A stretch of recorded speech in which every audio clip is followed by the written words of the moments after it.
Hello and welcome you all to the Ideal Masterclass with Atifa Van. Just to give a bit of idea of who they are the member of the Malaysian team of WUDC of 2025, and they were the fifth best ESL speaker. And the session that they are going to take today is Fundamentalism Unpacked, Beliefs, Power and Impact. We are so happy to have you here and hoping to have a wonderful session. Handing it over to Atifa. Hi everyone. So my name is Atifa. A quick introduction. I'm an IEM student. I competed at WDC and Alhamdulillah managed to break. And yeah, I'm here to teach on fundamentalism tonight. So I'm gonna quickly share my screen. I'm not sure. Oh yeah, I do have permission. 1 second. Okay, I need to send a request first.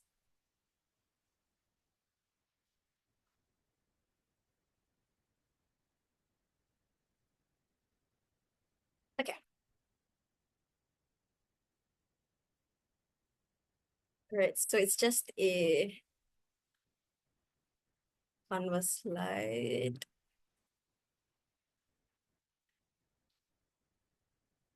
All right, just checking that my screen can be seen.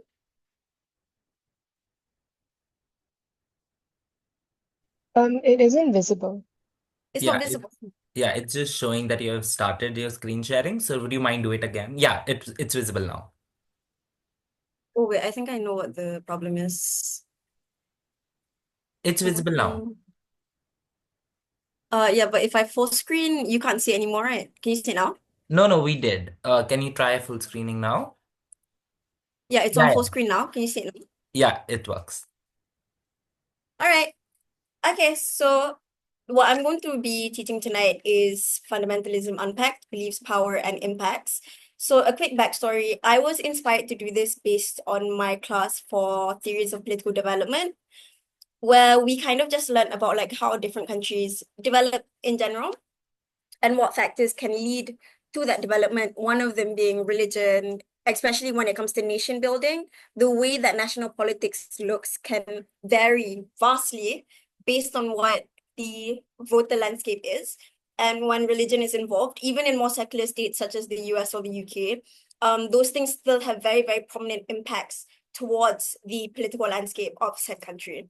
So the first thing that I kind of want to think about is, what do you think about when you hear the term fundamentalism? So let's just like think about it for a second, and you guys are free to like pop up, raise your hand, and share what you think fundamentalism is before we start, just so I can get a gist of what our beginning ideas are coming into this lecture.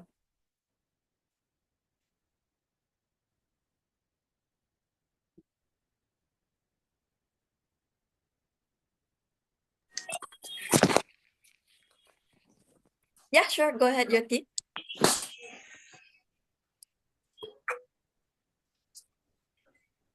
Oh, there's a chat. Okay, I don't know if you can see if I open the chat. Yeah, fixed ideology. I think we tend to. Anyone else?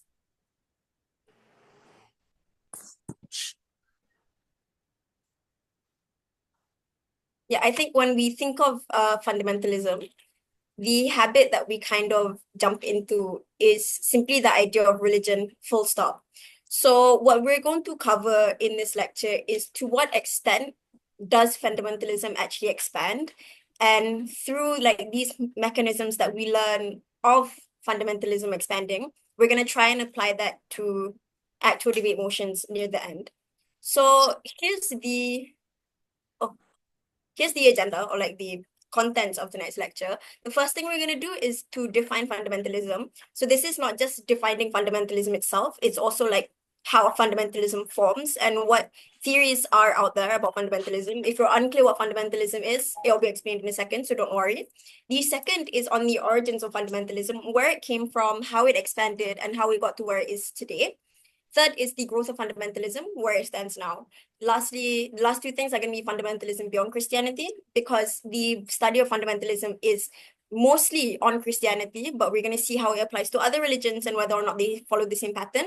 And lastly is the conclusion and key takeaways, and that's where we're going to try and apply everything that we learn to a couple of motions. Okay, so let's start with defining fundamentalism. If I'm ever too fast, just let me know. So I'm going to specifically cite a study by Jonathan J. Edwards, where he defines fundamentalism as a principled belief that the Bible is inherently true and without error. Obviously, this particular study was referencing Christian fundamentalism, but I think even if we were going to apply it to things like Islam or Hinduism, it would still kind of follow the same gist, which is basically a belief, a principled belief specifically, meaning that regardless of what happens around you, you still believe that your scripture is inherently true and without error, therefore cannot be questioned. It follows a belief of premillennialism, which is an idea that the deterioration of spirituality is an inevitable event. So here we can see the key themes of fundamentalism already, which means regardless of what type of fundamentalist you are, or to what extent you practice fundamentalism, you are likely to still believe in these two things, which is one, that whatever religion you're following is true 100%, and any question of it is probably going to be perceived as a threat. But secondly, that people are going to walk away from this path over time, and you need to fight against it. So the specific thing I want to point out is that, in my opinion, fundamentalism is one of the best documented materializations of a collective dogma. What do I mean when I say dogma? I mean a group of individuals, or at least an individual, who truly believes that something is true, to an extent where they don't view it to be something as unquestioned. They don't view it to be something that can be questioned. And you know how sometimes you kind of just gaslight yourself into believing something is true. I think if any of us are religious, we will understand the idea that you're indoctrinated to an extent where even just questioning that religion makes you feel some sense of guilt. So fundamentalism is the outcome of a bunch of people doing that at the same time, meeting each other and, kind of sticking together to fight for that cause. A couple of questions which exist in academia include whether or not fundamentalism is something which is truly political, whether it's an intellectual ideology or something which is reactionary. And we're going to explore this in a second.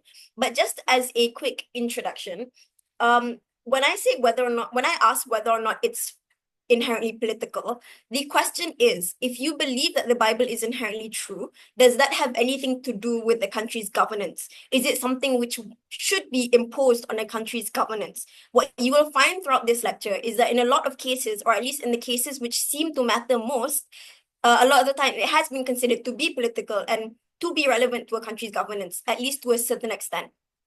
In terms of whether or not it is intellectual or reactionary, and by reactionary, I simply mean that, like, is it a fighting cause? Is it something which mobilizes people to go on the street? Or whether it's simply just an ideology which exists in books? It seems to be a mix of both. In other words, the intellectual ideology of fundamentalism seems to fuel the reactionary nature of the movement.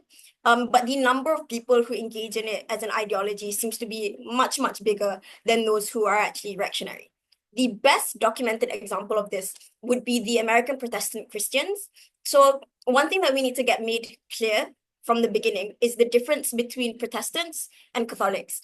If any of this is not 100% correct and somebody knows it's not 100% correct, I hope you forgive me, because I'm not Christian. But based on what I've read, Catholics are essentially the sect of Christianity which believe that religion is something which can evolve with time, not necessarily evolve, but can adapt and can survive throughout modernization. Protestants are people who often believe that we cannot stray from the old ways or from the traditions of Christianity, and therefore they're more likely to be fundamentalists. In fact, the biggest fundamentalist movement, which we're going to learn about in a second, in the 1920s in the US, were a Protestant movement. And to this day, Protestants are often more political than Catholics. Okay, so the specific mechanism that I want to introduce in this lecture is how fundamentalism kind of mobilizes in and of itself. And this is a very interesting theory brought up by a scholar named, that I cited just now, Jonathan J. Edwards. So he puts out 3 steps which help to define fundamentalism as a counter movement. The thing about this counter movement, and this is not necessarily just fundamentalism, but fundamentalism is a counter movement because of the flow that it followed. It is the idea that there is it begins with a common intimacy. So these people in this group, they share this common intimacy. In this particular case, it's often the love for Jesus, the Bible. If you're a Muslim, it would be, the belief in the Quran. And I'll extend a bit more about how this isn't just religion in a second. The second is the observation that there has been a negation of this unity, which previously led to a form of intimacy. So if you believed in the Bible, the second step before you become a counter movement would be realizing that there are a bunch of people going against the Bible or no longer following the scripture. So that becomes the previous unity that you have. You feel as if it is something which has been betrayed, and that hurts you because that was your common intimacy. That's what you had in common. That's what made everyone brothers and sisters in this religion. And then lastly, as a result of that negation comes the invoking of a new unity in which this group of people who have noticed that their previous intimacy has been negated now feels motivated to form this new form of collectivization or this new group of individuals whose key role is to fight against the negation of unity which has happened in the past.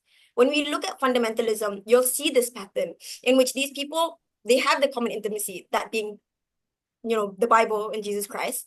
And then it feels like that's been negated as people tend to stray away, as, when we talk about Catholics and Protestants, Catholics seem to be straying away because they're more willing to embrace modernity. And because of that, you feel the need to collectivize and fight against the negation of that unity and people straying away, pull them back to the right path. There's a specific word for it. It's like rebirth or something, if I'm not mistaken.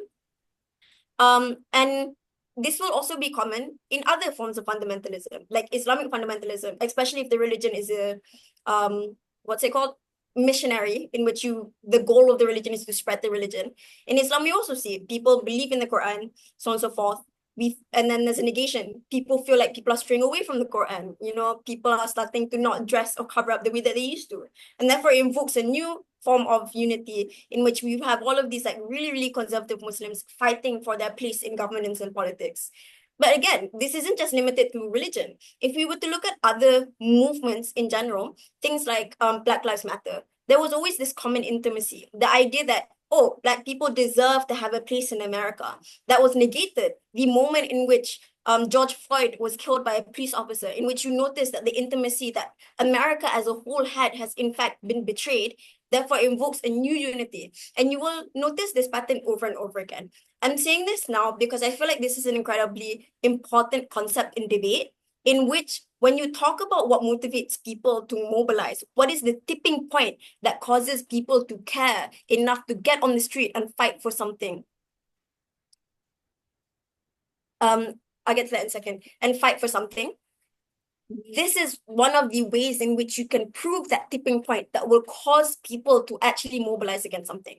To answer the question on whether or not fundamentalism is always against modernity, in a lot of cases, yes. But we'll define modernity in a second and what that really means to be against modernity. Okay, so here's a new question on whether or not fundamentalism is a product of modernity or tradition. Let's define tradition and modernity first. When we talk about tradition, in most cases, we're talking about the olden days, essentially. So like for Christianity, this was the age where church had significant governmental power and political power. In countries like Malaysia, this is probably like right after independence when, muftis and religious leaders had a lot of power and were able to influence people. There was that sense of control by these religious institutions. When we compare that with modernity, modernity is essentially the idea that basically time should progress and therefore ethics should progress. Because if you were to dig a little bit deeper into like the study of ethics, you will notice that ethics is something which is constantly evolving. And often we consider that to be a sign of modernization. As the world progresses, as life gets better, people are better able to question what is right and what is wrong. People are better able to question themselves on what their identity is. And therefore, the world modernizes and so do ethics. When we question whether or not fundamentalism itself is a product of modernity or tradition, the argument for tradition is the idea that fundamentalism is actually the struggle to return to divine practice. So we're trying to go back. And it's motivated by a fear of eventually detaching from the scripture. This can be seen even in cases of like just trying to preserve holy scriptures, things like the Bible and the Quran. So that would be the theory that it comes from tradition. When you consider modernity, and this is the opinion that I prefer, but both are going to be useful in debates as to how these groups function. Modernity, scholars have argued that as the economy got better and people had better purchasing power, as the world as a whole economy started increasing, the middle class specifically was responded by seeking their personal identities. Because now that you're not like working in a coal mine 24/7, you can think about what type of person you want to be in this world, independent of the things that you're forced to do, because you have that free time and the luxury of having enough money to have that sort of free time. But secondly, one trend that we see as time goes on is the idea that there is a certain type of knowledge which is more valuable than scriptures, specifically empirical or scientific knowledge. So it is these individuals who received more recognition and just more legitimacy in society. The modern reaction that we saw, which helped fuel fundamentalism into what it is today, is the feeling by these religious leaders or religious individuals that they also needed to prove themselves to be empirical and to reach that level of modern cultural relevance, therefore causing them to try to return to the fundamentals through modern ways, such as the publication of many different books that we're going to look at in a second.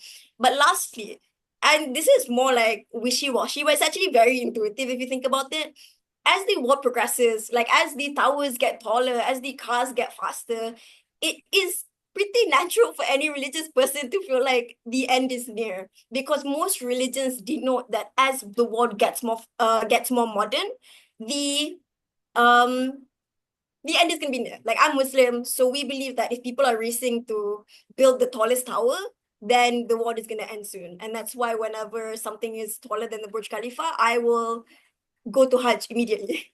So this is some of the reasons of modernization that lead to people returning to fundamentalism. I'm going to answer some of the questions in the chat. Firstly, on against modernism. In typical cases, yes, if you follow the theory that it is in fact a counter movement and it is reactionary, then typically fundamentalism is in fact always against modernism, because fundamentalism is believed to have started existing in the 1920s. So it begs the question, what was the tipping point in the 1920s? And for most of the world, the tipping point was modernization. This is around the time when things like cars started to exist, modern jobs, a lot of big corporations started to exist at the time. Life before that was just like universities and horses, right? So this modernization is something which triggered a lot of Christian groups, particularly Protestants, to go against modernism through fundamentalism. The extent as to which they felt like it was actually a threat is to the point where they were willing to be militant. And militant does not mean the army. It means like kind of like aggressive in nature, going on the street, really pressuring politicians. This is what we call militant. This second question is sustainability fundamentalism as belief that past natural systems were better. Yeah, the idea that the past natural system was better is typically one of the motivations, especially since you're trying to return to traditional practices which were common back then. I wouldn't say, on the question, is fundamentalism just being orthodox? I wouldn't necessarily say that.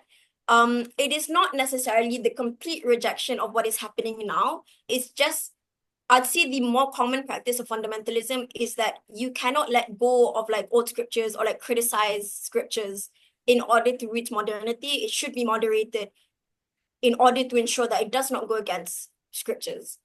Fundamentalism and conservatism, I would say that fundamentalism is a form of conservatism. So conservatism, like academically speaking, is typically associated with literally conserving.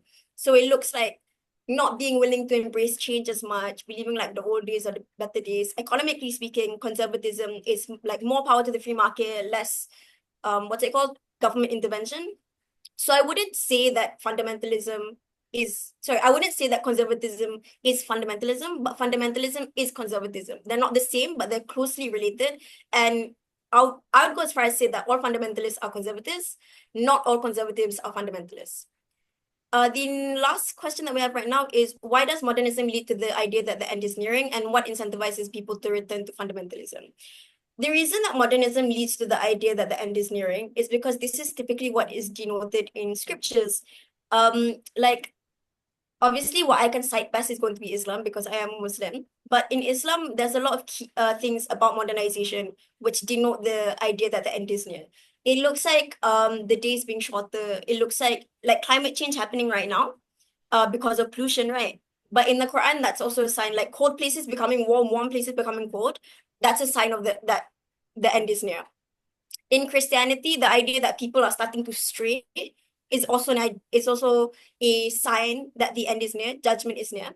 So a lot of scriptures like to quote modernization as a form of like a sign that the end is near. The incentive that people get to return, I wouldn't use the word return, but I would use the word turn to fundamentalism. I would say that for the most part, it would be fear. When we think about it, would be fear and defensiveness.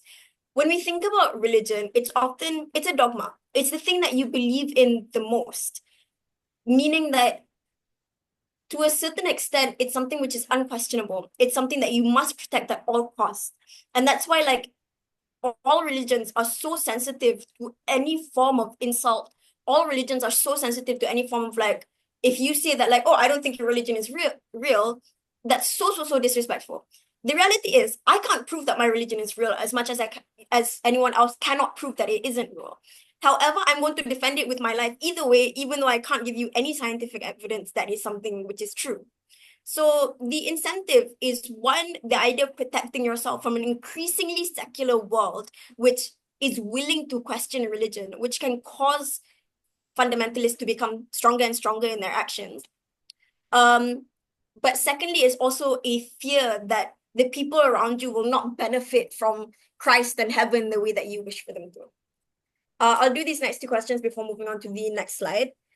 So there's another question which asks, is there a study or data to show fundamentalism is growing or decreasing?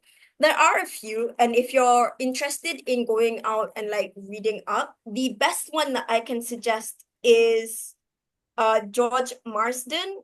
He wrote, what's the name of his book?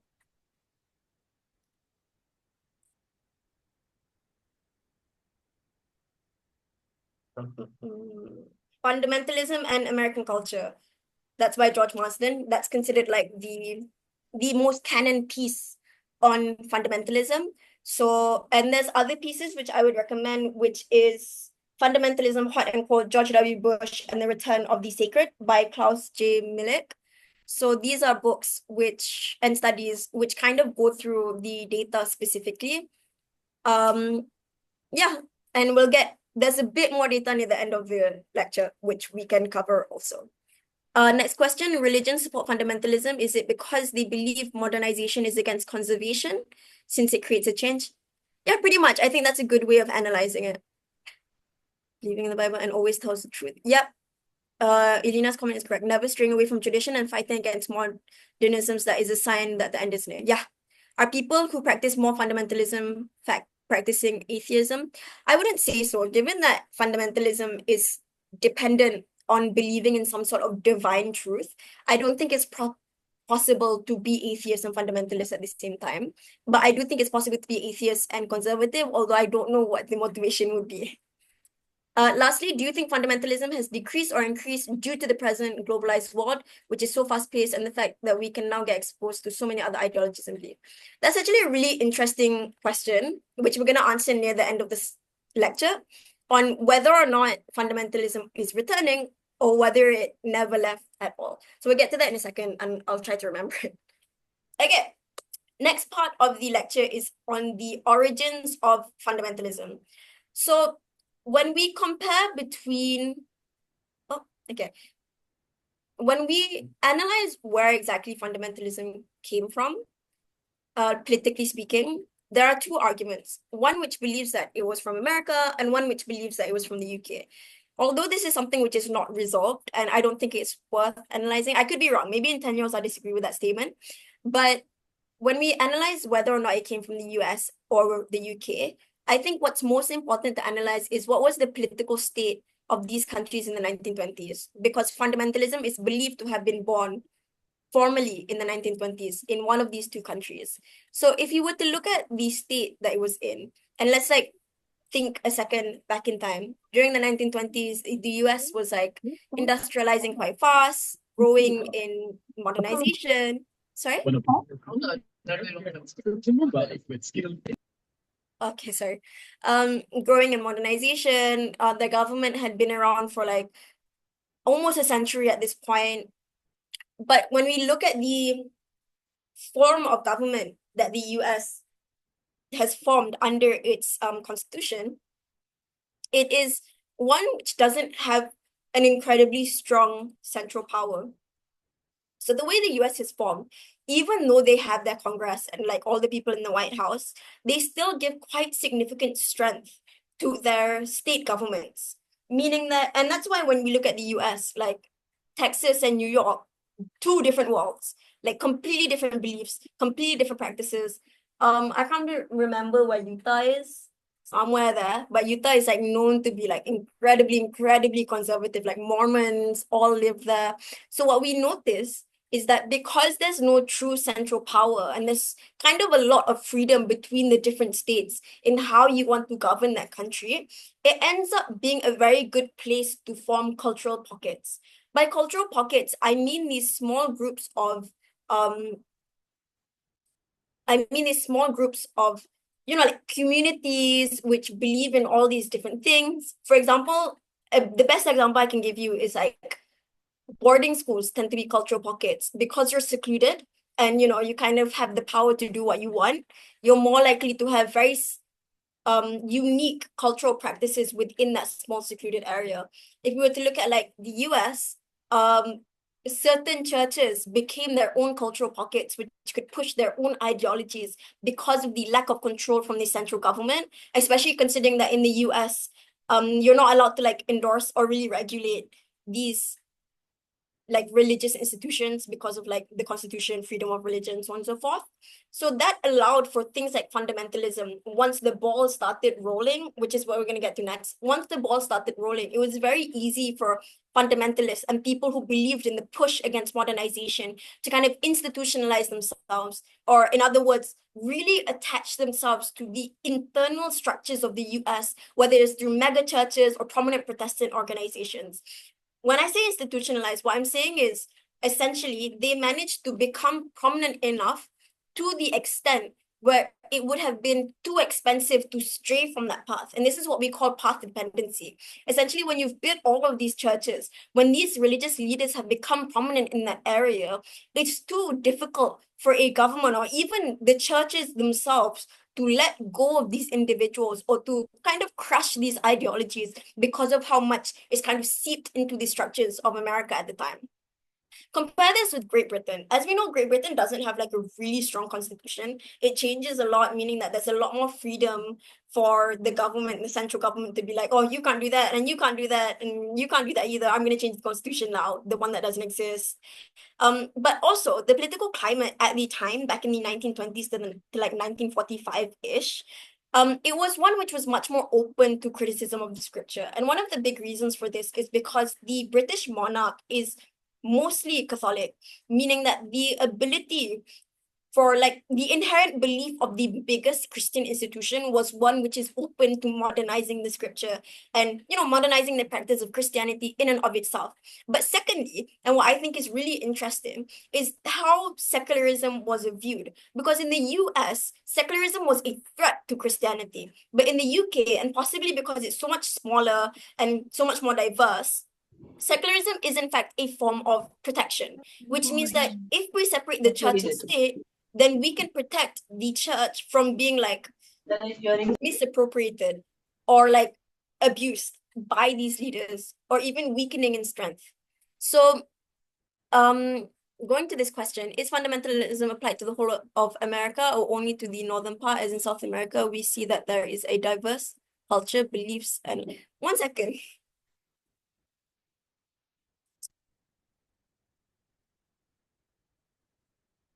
Sorry, a cat wants to come in.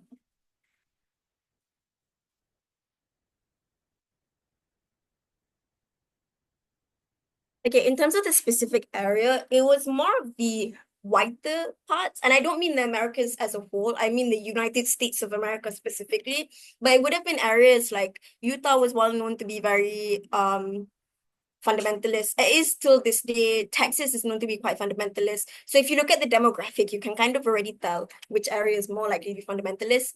Even if you look at the voting map right now, wherever is more Republican is more likely to be fundamentalist or have a fundamentalist population.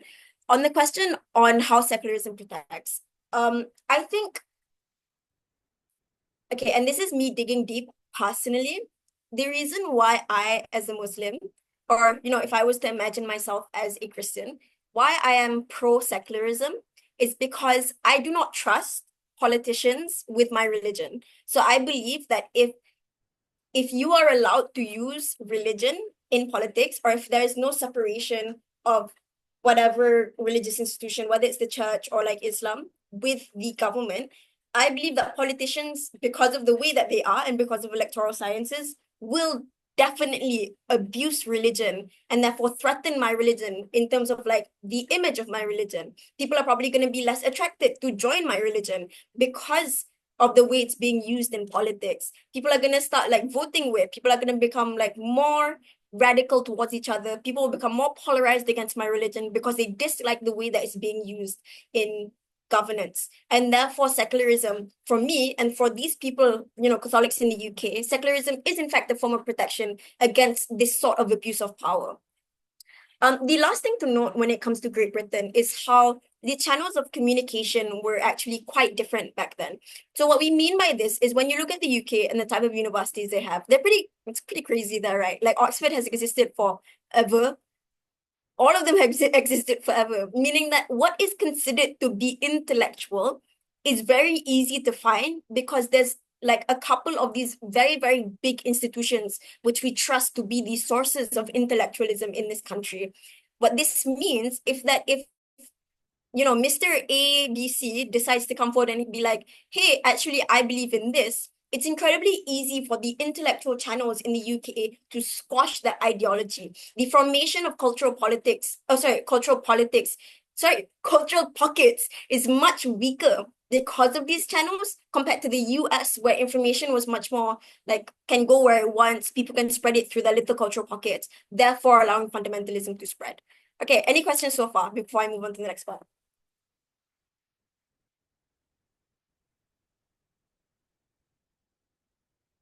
Yeah, I'm really sorry if the cat is noisy. Fundamentalism exists in the USA. How can ideas spread easily? I think be careful when you think about the extent of fundamentalism. I want to make it clear, I'm not arguing that fundamentalism is like the core of American politics, but it is definitely part of American politics right now, which means that even though fundamentalism has heavily spread itself in the US, it doesn't mean that other things cannot or other ideas cannot spread themselves within the US. So other ideas are still able to spread, and fundamentalism at the end of the day is just another political motivation. At this point, especially during its rise, it didn't have any like legal power. To this day, it technically doesn't have any legal power unless a politician decides to follow through with it. However, it is an ideology which spreads and pressures politicians to act in particular ways. Okay, let's move on to the next part, which is fundamentalism's rise to prominence. So this, I'm gonna like cite back something that I said earlier, which is fundamentalists in the US specifically sought empirical rationalization. And the reason for this is because one thing that happened in the 1920s was the establishment of the interchurch world movement. The goal of the interchurch world movement was to formally combine or like streamline Protestantism into like one world movement. What the people who started fundamentalism believed is that this is a form of marginalization because like if you centralize Protestantism, it means that you're going to give up power to other people. essentially to decide your religion. So it's a little bit like, you know how like Islam has like a fatwa council internationally? They were trying to do this with Protestants, but Protestants felt like it wasn't a good idea because of the amount of power that it gave to other people to dictate their religion. They much more preferred the local churches that they had. This led to the release of like books like the Fundamentals, which is considered one of the earliest pieces of fundamentalist literature. So the Fundamentals was volume after volume after volume of books, which explained why fundamentalism is rational, why we must return, why we must fight against modernization. But additionally, when you consider World War One and people literally facing war, that idea of like the end is near and I might die tomorrow like increases so much to the extent where people feel like they're more willing to accept. So there's two main things which contributed to the rise of fundamentalist prominence. One is, that fear of marginalization and the call from fundamentalist leaders for people to join fundamentalism. But secondly, the fear of this war caused people to be more theological and turn to religion, leading to fundamentalism really having its roots in the US. So I'm seeing a question on, does fundamentalism solely or mainly exist in America? So it originated in America, but eventually spread throughout the world. You'll see it in most places, honestly.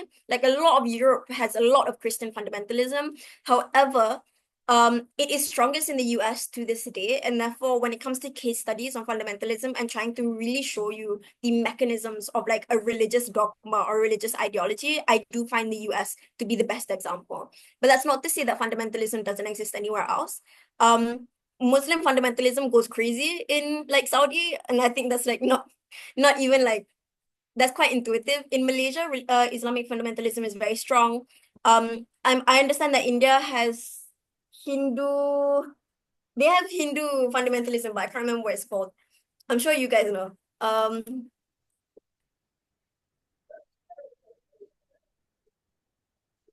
Let me look for the name. Hindutva.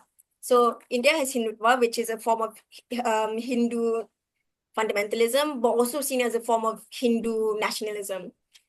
The next question on the centralized channels prevented the formation of cultural pockets in the UK. So how did that prove to be an advantage? The reason it proved to be an advantage, and this is a liberal take, I'm going to give you a liberal take. The reason it proved to be an advantage is because if the fundamentalists and their small cultural pockets cannot mobilize, then they cannot become militant or become aggressive. And when it comes to religion, these things tend to be quite like reverse progressivism. So the reason why the countries like the UK are able to progress very, very easily is because of the lack of pushback from fundamentalist groups, because the fundamentalist groups were unable to get their feet off the ground in the first place. The next one, fundamentalism basically fights against modernization, prevents modernized ideas, which are against conservation on religious ideas and against rationalized ideas. I'd say the first part is definitely correct. It fights against modernization. I wouldn't say it prevents modernized ideas. I'd say like, especially right now, because of the need to seek empirical rationalization, they're much more likely to say that these modernized ideas need to be in line with the scripture, or at least like divine beliefs. Prevents modernized ideas, which are against conservation on religious ideas and against rationalized ideas. I think they try to rationalize religion. And I think that's because these people are rational at the end of the day. They're not just gonna like willy-nilly say that, oh, you guys have to follow the Bible. There is that need or like the desperation to prove yourself to much of society, and therefore they're much more likely to rationalize religion rather than fight against rationalized ideas. And the way that they rationalize religion is by trying to fight that these things are justified empirically for us to choose the path of the scripture rather than go with modernization just because it's like convenient and capitalistic. Last one, if secularism is meant to protect all religions and promote acceptance, why do we still see religious conflicts in secular countries like India? What exactly goes wrong? That's usually like, that's a whole nother topic on consolidation of power. There's a lot of ways to consolidate power. Like, sure, typically we don't allow religion in governance due to a fear of like having this dogma or divine right to rule can lead to abuse of power, but that does not mean that secular rule cannot consolidate power either. If you look at countries like the Philippines or Myanmar, no, not Myanmar, like the Philippines, they suffer from things like what's it called? Like the whole family, political dynasties. They have political dynasties. So there are all these other ways, secular ways to consolidate power. But I would say that religion is one of the most common ones. How is fundamentalism connected to the rationalism of religion? Rationalizing religion is a method of promoting fundamentalism. So when I say rationalizing religion, I'm talking about trying to present your religion in a methodical and an empirical manner. So it's as if you have like a scientific study. And you'll see this all the time, like Christians trying to prove why it's good to like why holy water is the cleanest water on earth, and they like look at it in a microscope and they freeze it, and then when you look at the like water flakes, it's actually like Jesus Christ. Like that's science, right? You're trying to empirically rationalize yourself. Islam does a similar thing. Studies on why the Islamic diet is the best diet for humankind. So this is these religions trying to rationalize themselves and prove to wider society that we should return to these scriptures in order to live the best sort of life. Right, next slide. What does fundamentalism look like now in the 21st century? If we look through this, you'll see that in the early 2000s, we kind of saw fundamentalism coming back. So everything that I told you just now was like 1920s to 1940s. Then we saw a bit of a break, and it was like the secular wave where everyone believed that like, yeah, get rid of that, get rid of this. Religion is your own business, got nothing to do with the government. But then in the early 2000s, something shifted in which 9/11 happened. And 9/11 was one of the biggest pushes towards the association of political identity and religion. This was one of the tipping points in society. And, you can use this in debate about like how the world is now when trying to prove that status quo looks a certain way. 9/11 was a tipping point in society in which people started to associate their political identity with religion. And because of that, voting behavior was no longer just like, oh, this gender or this demographic from this area is more likely to vote a certain way. Suddenly, race and religion also became something very, very prominent in predicting voter patterns. And on top of that, politicians responded to Bush's Patriots Act, which is essentially a security measure where you are allowed to like arrest without a warrant, was considered fundamentalist. If you look at it at a glance, it doesn't seem so. But these conservative security acts, which are so defensive, and defensiveness is a form of fundamentalism because fundamentalism is inherently defensive and trying to protect themselves from modernization. Therefore, this Patriots Act was considered like the return of fundamentalism in the US.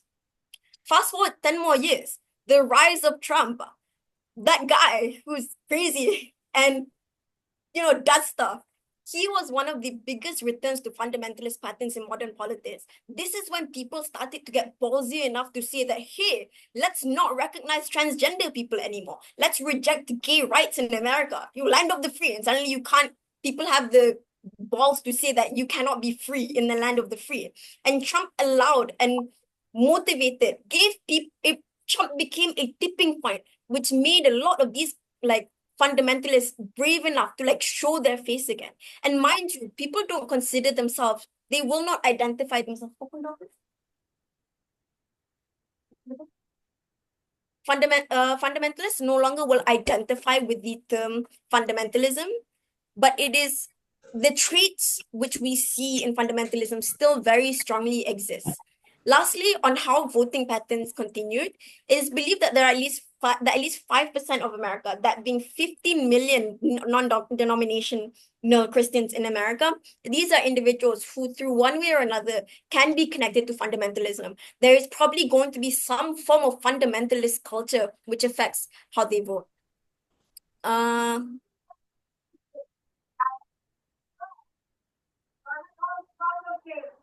The question on what is the meaning of marginalization by the interchurch movement. The idea is that the interchurch movement was a movement which wanted to centralize Protestant Christianity into basically one institution.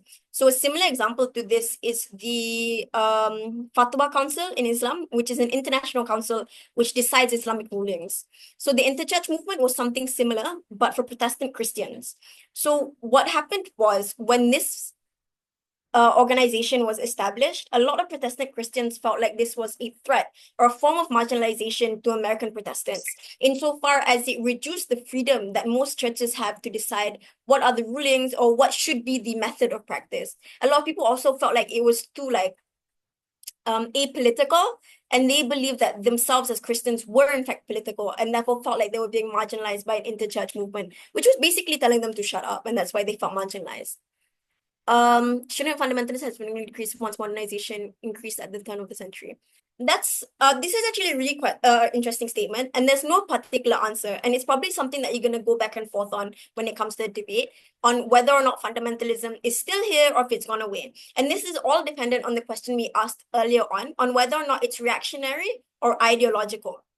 So if you simply think it's ideological, it's much more likely to decrease with modernization as new ideas come in. But if it is reactionary, then the idea's fundamentalism is actually likely to get a lot stronger. Like if we look at the modern day, sure, it went quiet for a while after 1945, but I'd say like as progressivism increased, as like more liberal and progressive rights were granted to minorities in a way which was like not very biblical or not very like Muslimic, therefore, fundamentalism returns to fight against something which they believe is in fact going against the scripture. Did Trump result in a setback of the modern world? It depends what you define by the modern world, but I feel like the answer is intuitive, which is yes, because he got rid of like abortion rights. He's really hurting like gender identity rights right now, and these are all fundamentalist traits. So I would say yes. But it was, one step back for the modern world, one step forward for fundamentalism. How did 9/11 bring fundamentalism back? I'd say mainly because the enemy in 9/11 was of a certain religious identity, that being Islam. Other religions felt like it was a threat towards them. Like if Islam is willing to go this far to spread their message, then how far should we go? Should Christians push back further? And that's why we started to see traits of fundamentalism coming back in legislation. Last question, does Trump want to rationalize religion since he is often seen to be against religions, though he is fundamentalist? I'd say Trump is against every religion against Christianity. If you actually look into it, Trump has been seen, he sells his own Bibles, which is very unconstitutional, by the way, but he endorses and sells his own Bible in schools, meaning that he's not necessarily against all religions. It does seem like he's trying to rationalize Christianity, but even if he doesn't, it's quite clear that he wants to push fundamentalist principles by virtue of him using the moral ground of religion. And he might not say this, but when you question what is right or wrong, the basis for this is often religion. For example, when somebody says that it is wrong to be gay, there is no scientific evidence that this is something which is wrong. There is only religious evidence. Therefore, beliefs that being gay is wrong, or the queer community should not exist, or that this and that, or even like a lot of racial theories, they tend to be rooted in religion, which is why a lot of conservative politicians can be related to fundamentalism. Lastly, how did the increased conservative security acts bring in fundamentalism? I wouldn't say the increased acts brought in fundamentalism. I would say that it was a form of fundamentalism because it was a form of protectionism or defending yourself from an outward force. Because modernization meant globalization means that Muslims can now travel from their country to the US. And because of that, there was a need to protect yourself from these external religions which are trying to weaken yours. I can see there's one more question. Is science against fundamentalism? Various religious ideas are not supported by science.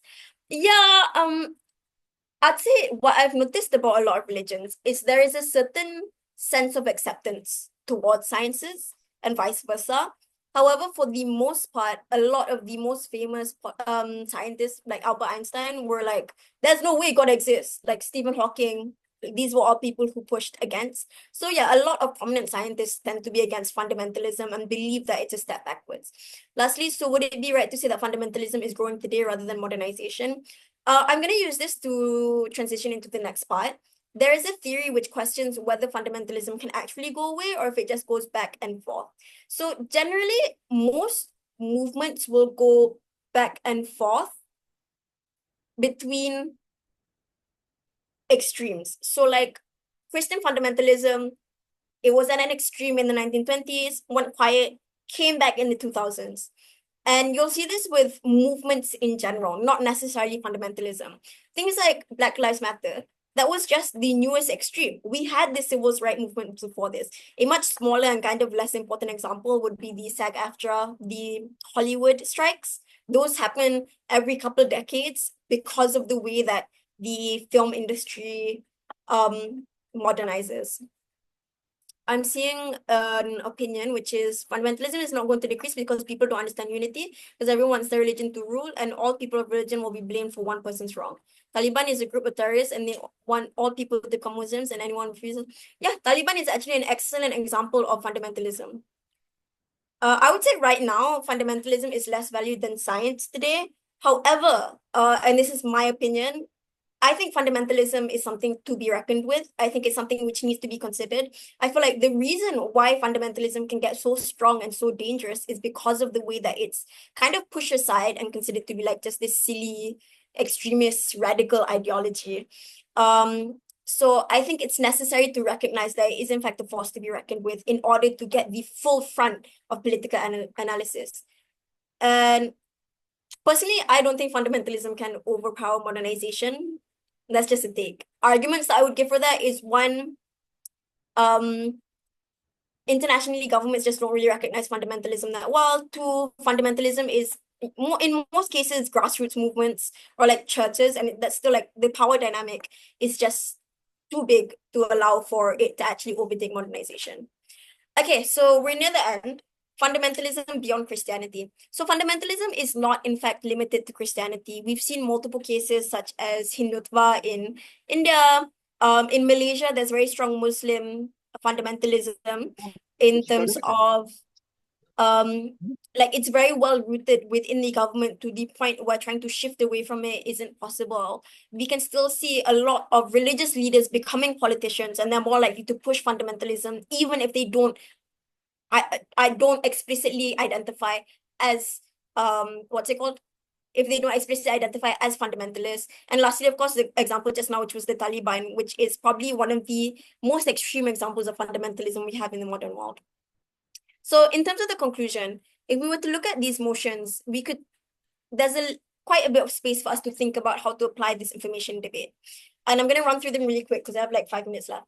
First, like this house believes that it is in the interest of religious leaders to forbid the use of artificial intelligence for any religious purpose.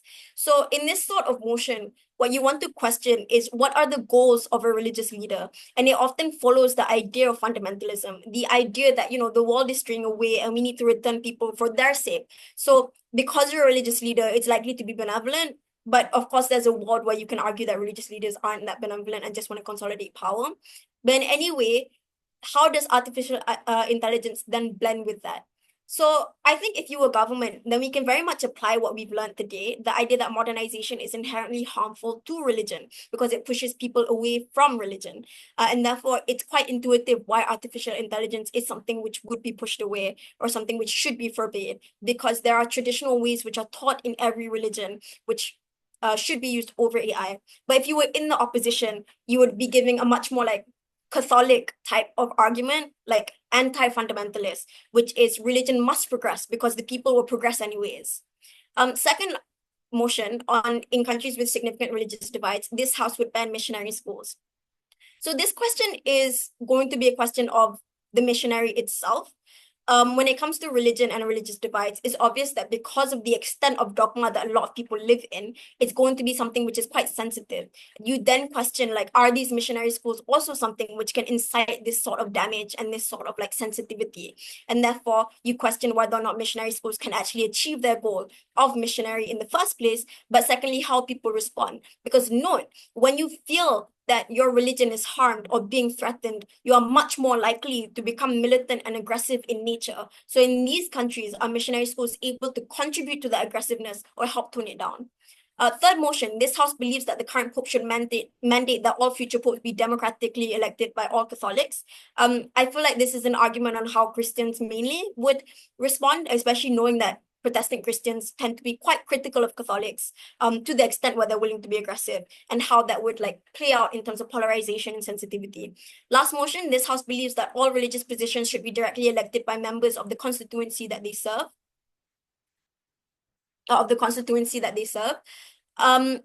This again all religious positions should be directly elected by members of the constituency they serve. This again is a matter of how great polarization would occur. So religion tends to be a case of polarization. How will this group of religious people who truly, truly believe that this is the only way to live, how are they likely to respond to any changes in the legislation? And how do they likely want to be governed by their local leaders? Okay, so the next motion is thank you. I'll go through the chat. I kind of have like 1 minute left. As the Holy See would adopt the two-speed church policy. Is fundamentalism intellectual or reactionary or just truly political overall? So this is debatable, and this is something that you will I don't have recordings, I'm so sorry. But if I find some, I'll send it to like the guy who contacted me and I can share with you guys. So fundamentalism, intellectual reactionary, just truly political overall. I think that it's a debate, and I think that will be the debate in a lot of motions, whether or not it's just an ideology and are people willing to let go of like the reaction, or whether it's reactionary and people will always fight back for their religion. I'm very much more inclined to believe that it's reactionary, and that's just like my analysis and my observation of the world. I think people fight for the things they love, and people love their religion. That's why they fight. In any case, I do believe that religion is political based on the way that it can affect the way that you vote and the way that you interact with society around you. Okay, that's all for my session today. I hope it was good, and I hope you guys learned a lot. Thank you, Atifa, for such a wonderful session. It was really knowledgeable and it had all the aspects of what it should be.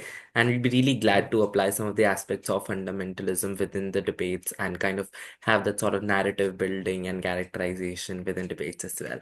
So thank you so much for joining, and hope you had a very fun audience to give the session with.